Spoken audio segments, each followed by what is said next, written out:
හරි අදනය දුවේ පුතේ ඔබ අද එකතු වෙලා ඉන්න LLM වීඩියෝ සීරීස් එකේ තවත් එක් වීඩියෝ එකක් එක්ක. එතකොට අපි කලින් වීඩියෝස් කිහිපෙහිදි කතා කරා ප්‍රොම්ප්ටිං කියන වීඩියෝ එක සම්බන්ධව. එතකොට අපි මේ වීඩියෝස් කිහිපෙහිදීම දැක්ක කොහොමද අපි zero shot prompting, few shot prompting, ඊට පස්සේ COT, chain of thirds වගේ prompting techniques පාවිච්චි කරන්නේ LLMs මොඩල් එක් අපි ගනුදෙනු කරද්දී. එතකොට අද අපි කතා කරන්න බලාපොරොත්තු වෙනවා මේ self consistency කියන ක්‍රමවේදය. නැත්නම් self consistency prompting කියන ක්‍රමවේදය ගැන තමයි අද අපි කතා කරන්න බලාපොරොත්තු වෙන්නේ. එතකොට ඔයා තාම මගේ කලින් වීඩියෝස් කිහිපය බලලා නැත්නම් අනිවාර්යෙන් මේ වීඩියෝස් ටික බලලා ඉන්න. මොකද එතනින් ඔයාට හොඳ අදහසක් ගන්න පුළුවන් අපි මොනවද අද වීඩියෝ එක වෙනකන් කතා කරේ කියන එක. එතකොට අද අපි කතා කරනවා self consistency prompt කියන එක ගැන. self consistent prompt එකේදී අපිට COT එකට සාපේක්ෂව පොඩි වෙනස්කමක් බලා ගන්න පුළුවන්. අපි කලින් වීඩියෝ එකේදී කතා කරා COT කියන method එක නැත්නම් chain of thoughts කියන ක්‍රමවේදය. අපි chain of thoughts ක්‍රමවේදයේදී දැක්කා අපිට යම්කිසි complex problem එකක් solve කරන්න තියෙද්දී අපි ඒක break down කරගන්නවා reasoning steps වලට. නැත්නම් අපි step by step reason කරන approach එකට තමයි COT prompting වලදී සිදු කරන්නේ. හැබැයි අපිට self consistency කියන approach එකේදී තරමක වෙනස්කමක් සිදු කරගන්නවා අපි. ඒකෙදි වෙන්නේ අපි එක approach එකකින් නැතුව අපේ prompt එකට කියනවා අපි approaches කිහිපයකින් යම්කිසි පිළිතුරක් ගන්න කියලා. ඒ කියන්නේ උදාහරණයක් විදිහට අපිට හිතන්න පුළුවන් මෙහෙම අපිට යම්කිසි ගැටලුවක් solve කරන්න තියෙනවා නම් ඒ ගැටලුව ක්‍රම කිහිපයක් සම්බන්ධව අපි එයාට රීසන් කරන්න කියලා කියනවා. කියන්නේ එක ආකාරයක කරන මේ multiple paths වලින් එයාට රීසන් කරන්න කියලා කියනවා. එතකොට අපි මොකද්ද වෙන්නේ? Instead of a single model for a single answer, we allow or we ask to generate different answers using different reasoning methods and get the most suitable solution. ඒ කියන්නේ එක ක්‍රමවේදයක් පාවිච්චි කළා නැත්නම් එක logic එකක් පාවිච්චි කළා පිළිතුරක් ගන්නවට සාපේක්ෂව අපි කියනවා ක්‍රමවේදයන් කිහිපයක් අනුගමනය කළා පිළිතුරු ලබාගෙන ඒ පිළිතුරු වලින් හොඳම පිළිතුර අපිට ලබා දෙන්න කියලා. එතකොට සාමාන්‍යයෙන් අපිට ඔය majority voting වගේ ක්‍රමවේදයක් භාවිතා කරන්න පුළුවන් වෙනවා. එතකොට අපිට ඇත්තටම self consistency වගේ එකක් අවශ්‍ය වෙන්නේ ඇයි?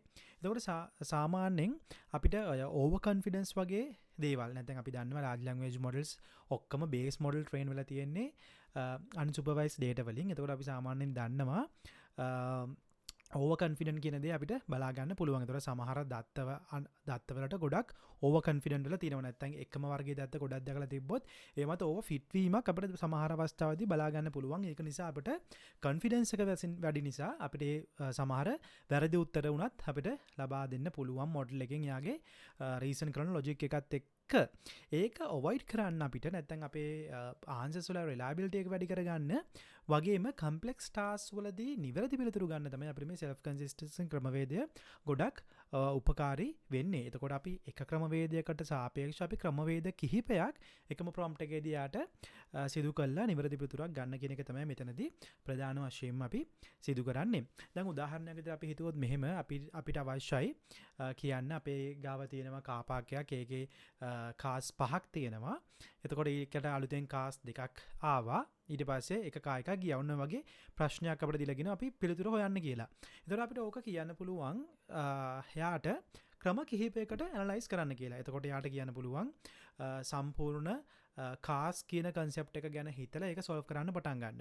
නැත්නම් අපිට කියන්න පුළුවන් ඒක step by step ආකාරයට solve කරන්න පටන් ගන්න. නිකන් උදාහරණයක් විදිහට start with 3 cars, if 2 more come, what is the total? එහෙම අහන්න පුළුවන්. නැත්නම් අපිට කියන්න පුළුවන් we have 3 cars, then we added 2 cars, so 3 plus 2, what is the number of cars? අර අපි එකම ප්‍රශ්නේ විවිධ ආකාරයෙන් තමයි මේ ප්‍රශ්නය අහන්නේ. නැත්නම් අපිට කියන්න imagine there was a parking slot with 3 and 2 more car drive in. How many total new cars? එතකොට ඔය වගේ එකම ප්‍රශ්නය අපි විවිධ ආකාරවලට යාට රීසන් කරන්න කියලා කියනවා. එතකොට මේ විවිධ ආකාරවලට රීසන් කළා එයාගේ මොඩල් වලින් ආපු හොඳම පිළිතුර නැත්නම් අපි කියනවා different solution attempts වලින් එන majority vote එක තමයි අපිට සාමාන්‍ය පිළිතුරක් විතර දෙන්න කියලා කියන්නේ. අපි බලමු මේ ක්‍රමවේදය අනුගමනය කරලා කොහොමද example එකක් කරන්න කියන එක. දැන් මේකේ අපි කලින් කතා කරා වගේම මම මෙතන භාවිතා කරන්නේ GPT 3.5 ටබ් මොඩල් එක. temperature එක 0.5 තියාගෙන මම maximum token එක 500 තියාගෙන. ඒතර මේක ගැන ඔයාලට අදහසක් නැත්නම් ඔයා කරන්න ඕන පළවෙනි දේ තමයි කලින් වීඩියෝස් ටික පොඩ්ඩක් බලන එක. දැන් මම මෙතනදී self consistency ක්‍රමවේදය භාවිතා කරලා බලන්න හදන්නේ word එක sense එකක් identify කරන එක. word එකක sense එකක් word sense identification කියලා අපිට කියන්න පුළුවන්. එතකොට දැන් මට මෙතනදී මම මුලින්ම කියනවා meanings. හරිද? අපි හිතමු අපිට තියෙනවා meanings දෙකක්. එතකොට මම හොයන්න යන්නේ bank කියන word එකේ meanings තමයි අපි හොයන්න යන්නේ. එතකොට මට තියෙනවා sense 1 කියලා එකක්.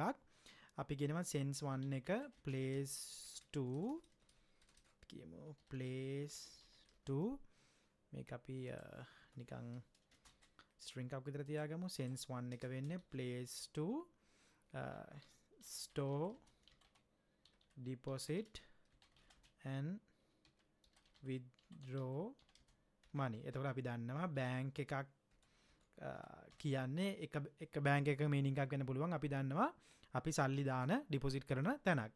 අපිට අනිත් එක කියන්න පුළුවන් sense 2 එක. sense 2 එක අපිට කියන්න පුළුවන් the sloping ground along the edge of a river stream or lake. මම මේ දෙවෙනි මීනින්ග් එක දුන්නා. ඒතකොට අපි දන්නවා එක සෙන්ස් එකක් වෙන්නේ අපිට කියන්න පුළුවන් දැන් ඔය බැංක් කියන වර්ඩ් එක අපි ගත්තොත් අපිට කියන්න පුළුවන් ෆයිනෑන්ෂල් බැංක් එකක්. නැත්නම් අපි මුදල් දාන බැංක් එකක් වෙන්න පුළුවන්. නැත්නම් අපි කියන රිවර් බැංක් එකක් වෙන්න පුළුවන්. ඒ කියන්නේ අපි ගිහිල්ලා සාමාන්‍යයෙන් රිවර් එකක දෙපැත්තේ තියෙන ගම් යුර කියන එකටත් අපි ඉංග්‍රීසි වලින් කියන්නේ බැංක්. ඒතකොට දැන් මගේ මෙතන ප්‍රධාන අරමුණ වෙන්නේ මෙන්න මේ සෙන්ටෙන්ස් එකක මේ බැංක් කියන වර්ඩ් එක තිබ්බොත් අපිට අවශ්‍ය වෙනවා ඒ වර්ඩ් එක හරියටම අයිඩෙන්ටිෆයි කරගන්න. මොකක්ද මේ වර්ඩ් එකේ මීනින්ග් එක කියන එක. එතකොට මම මුලින්ම මීනින්ග් ටික ඩිෆයින් කරගත්තා. දැන් මම සෙන්ටෙන්ස් එකක් ඩිෆයින් කරගන්නවා මෙන්න මේ බැංක් කියන වර්ඩ් එක තියෙන. එතකොට මම කියනවා I'm going to the bank to open a new account to deposit my salary. එතකොට අපි හිතමු මෙන්න මේ වගේ සෙන්ටෙන්ස් එකක් අපිට තියෙනවා. දැන් අපිට මේ සෙන්ටෙන්ස් එකේ හරියට හොයාගන්න වෙනවා මෙන්න මේ බැංක් කියන වර්ඩ් එකේ මීනින්ග් එක මොකක්ද කියන එක. දැන් සාමාන්‍යයෙන් අපිට නම් මේක කියවලා තේරුම් ගන්න පුළුවන් මේ බැංක් කියන එකේ මීනින්ග් එක වෙන්නේ ෆයිනෑන්ෂල් බැංක් එකක්. එතකොට අපි සල්ලි ඩිපොසිට් කරන්න ගියපු බැංක් එකක් කියන එක. දැන් අපිට ඕන මේක දැන් අපිට මේ වගේ ඊසි එක්සැම්පල් එකක් ගත්තට දැන් අපිට සමහර වර්ඩ්ස් තියෙනවා අපිට උනත් කියවලා තේරුම් ගන්න අපහසු. වන්නේ මේ වගේ අවස්ථාවකදී අපි කොහොමද හදාගන්නේ කියන එක තමයි අපි බලන්න යන්නේ. එහෙනම් දැන් මම prompt එක ලියන්න හදන්නේ. මට මොඩල් එකට දෙන්න ඕන prompt එක. මම කියනවා prompt සමානයි analyze the sentence මම මේක මෙහෙම ලියන්නම්. analyze the sentence.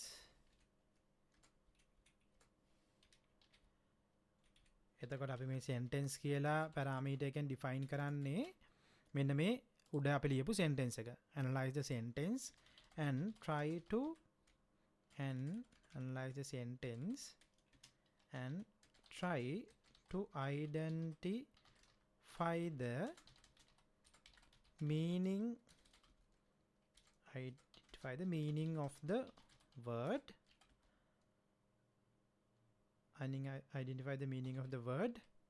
bank. හරි අපිට කරන්න ඕනේ මෙන්න මේ වැඩේ. analyze the sentence and identify the meaning of the bank. එතකොට දැන් අපි මේකට දෙනවා sense ටිකකුත්. අපි හිතමු the meaning of the word bank can be found in the meaning. අපි මෙන්න මේ meaning කියන එකේ තියෙනවා කියලා කියනවා. meanings ටික තියෙනවා කියලා. අතර sense 1 කියන එක place to store deposit and withdraw money. sense 2 කියන එක the sloping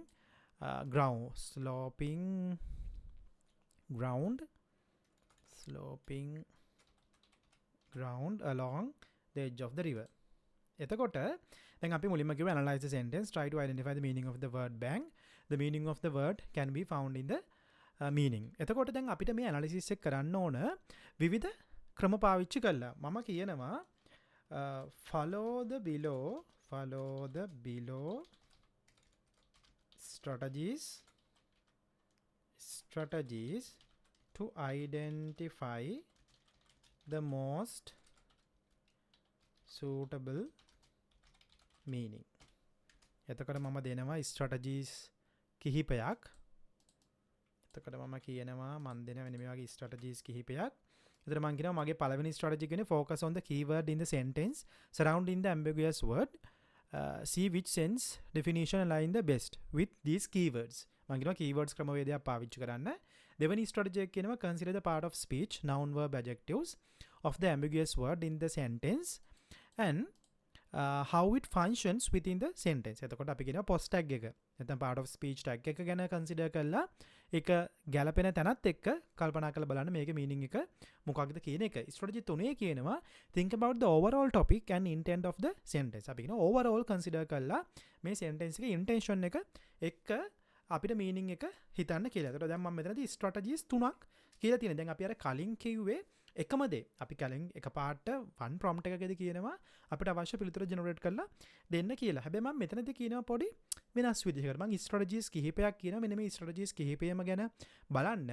මේ strategies කිහිපයට අනුව වෙන වෙනම යාට logical reason කරලා මම කියනවා. එහෙනම් now based on the solutions, based on the identified solution according to the strategies,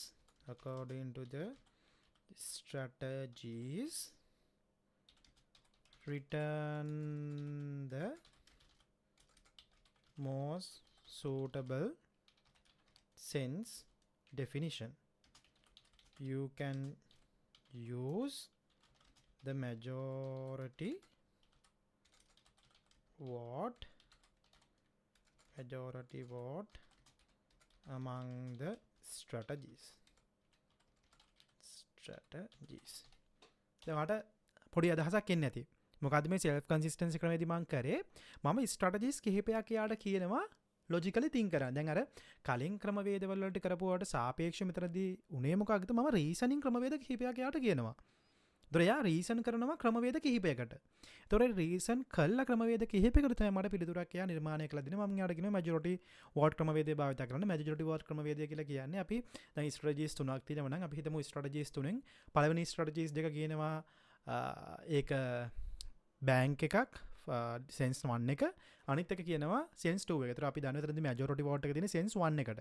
එහෙනම් අපිට පිළිතුර විදිහට response එකට එන්නේ sense 1 කියන strategy එක. නැත්නම් sense 1 කියන meaning එක. එතකොට අපි ඔය වගේ ක්‍රමවේද පාවිච්චි කරනවා සාමාන්‍ය computer science වලදී majority voting techniques භාවිතා කරනවා. මම මෙතනදී කියනවා ඔන්න ඔය වගේ majority voting technique එකක් පාවිච්චි කරලා මට best result එක දෙන්න කියන එක. දැන් ඔන්න මම prompt එක ලියා ගත්තා. එතකොට දැන් මම මේ prompt එක execute කරන්න තමයි බලාපොරොත්තු වෙන්නේ. එතකොට අපි කොහොමද execute කරන්න? අපිට මේ function එක call කරන්න ඕන complete response කියන function එක. එහෙනම් මම ලියනවා print complete response prompt එක pass කිරීමක් තමයි සිදු කරන්නේ. අපි මේකේ run කරලා බලමු අපිට කොයි වගේ පිළිතුරක්ද මෙයා දෙන්නේ කියලා.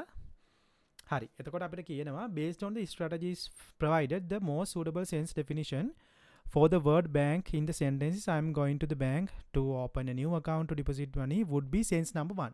එයා identify කරලා දිනවා sense 1 කියන එක තමයි best sense එක වෙන්නේ a place to store deposit and withdraw money. එතකොට මෙයා strategy 1 එක පාවිච්චි කළා the keyword open a new account and the deposit my salary aligns better with the sense of the place to store the deposit money. දැන් එයා පළවෙනි method එකේ පාවිච්චි කර keyword method එක. දෙවෙනි method එක the bank is used as a noun in the sentence indicating the location or institution where financial transactions are carried out. දෙවෙනි approach එක. එයා තුන්වෙනි එකේදී identify කරා considering the overall topic of the financial transaction intent of opening account to deposit money. එතකොට මෙයා තුන්වෙනි strategy එකේදී අනුගමනය කළා තීරණය කර මේ ක්‍රමවේද තුනෙම මේ බෑන්ක් එකේ මීනින් එක වෙන්නේ කියන එක sense 1 කියන එක. Therefore the most suitable sense definition is of the bank is the content is placed to store deposit and withdraw money. දැන් ඔයාලට අදහසක් එන්නේ නැති අපි එක ක්‍රමවේදයක් වෙනුවට ක්‍රමවේද කිහිපයක් අනුගමනය කරලා නැත්නම් ස්ට්‍රැටජිස් කිහිපයක් අනුගමනය කරලා පිළිතුරක් ලබා ගැනීම තමයි self consistency prompting වලදී සිදු කරන්නේ. දැන් මට මේක පෙන්වන්න ඕනේ ඒක උදාහරණයක් විදිහට. එතකොට වාගේ ප්‍රශ්නයත් එක්ක වාගේ ගැටලුව දැන් ඔයාලට විසඳන්න තියෙන ගැටලුවේ තියෙන කම්පලෙක්සිටි එකත් එක්ක ඩිසයිඩ් කරන්න පුළුවන් ඔයාලට කොයි වගේ ප්‍රොම්ප්ටින් ටෙක්නික් එකක්ද වඩා ගැලපෙන්නේ සහ වඩා සූටබල් වෙන්නේ කියන එක. ඒතර මට හිතෙනවා ඔයාලට දලා අදහසක් එන්නේ නැති මොකද මේ self consistency prompting කියන ක්‍රමවේදය මේක බහුලව භාවිතා කරන ක්‍රමවේදයක්. එතකොට සාමාන්‍යයෙන් ඔය අපි කතා කරන zero shot prompting few shot prompting වගේම complex problem එකක් එනවා නම් complex problem එකට විවිධාකාරයේ solving methodologies තියෙනවා නම් ඔයාලට මෙන්න මේ වගේ ටෙක්නික් එකක් පාවිච්චි කරලා self consistency ටෙක්නික් එක පාවිච්චි කරලා ඔයාලට වඩා හොඳ පිළිතුරක් ලබා ගැනීමේ හැකියාව තියෙනවා. එතකොට අපි අද මේ වීඩියෝ එකේදී කතා කරේ මේ self consistency prompting කියන ක්‍රමවේදය ගැන. එතකොට අපි ඉදිරි වීඩියෝස් වලදී මේ වගේ තවත් වැදගත් කරුණු කතා කරන්න බලාපොරොත්තු වෙනවා. රැඳී ඉන්න අපිත් එක්ක subscribe කරන්න Deshan සුමනතිලක IT Academy YouTube channel එකට. ඒ වගේම bell icon එක ක්ලික් කරලා තියාගන්න. මොකද අලුත් වීඩියෝ එකක් දාපු සැනින් ඔබ වෙත ගෙන්න ගන්න තියෙන හොඳම ක්‍රමවේදය subscribe කරලා bell icon එක ක්ලික් කරලා තියාගන්න එක. එහෙනම් අපි තවත් වීඩියෝ එකකින් හමු වෙන තුරු ඔබ සැමට සුබ දවසක්.